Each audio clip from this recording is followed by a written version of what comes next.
Yes! What's up mga ka-updates? So, di ano na karon sa atong pa-bring the item. So, kani mga updates sa atong followers sa ato ang Facebook, sa ato ang Jake Max, JL Castino. So, ako lang nang gi-upload pod sa akong YouTube, which is the Castino Updates. Para at least pod, murag dugay nagdi siya nga wa na-activate or na-remove na ni nga account na ho. So, mo dani ho gi-upload sa akong Castino Update sa YouTube para pod mabisita po din yung mga updates. Okay, so mo ni karon atong first nga bring the item, then atong price is only 50 pesos. So 50 pesos ang price. So ginagmay ra.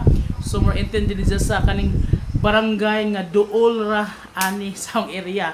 So more dakog chance nga sila di unang maka hatag bring the item. For example, ang ihatag nga item is example ra, ang ihatag pagitang items is magdamo og duha ka apple. O sige, paunhanay sila garhis ang asa ko nga area dapit nga magpwesto. Ang i-upload karon, ang ingon na ang isulti ani nga video.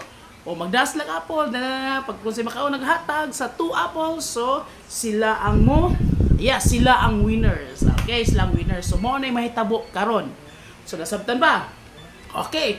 So before na ho ihatag og unsa nga item nga dad-on diri nga area asa ko dapit, please halayan nyo please subscribe and share ani nga channel Castino Updates, ha.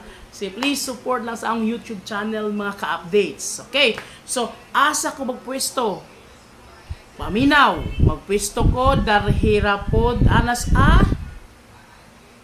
gawas sa among natad.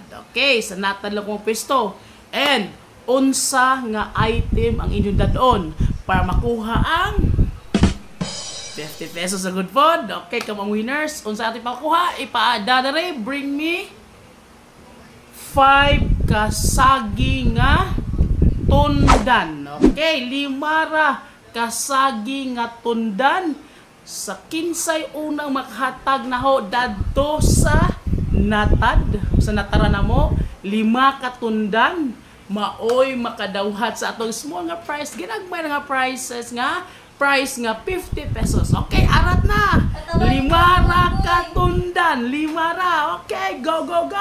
Thank you for watching.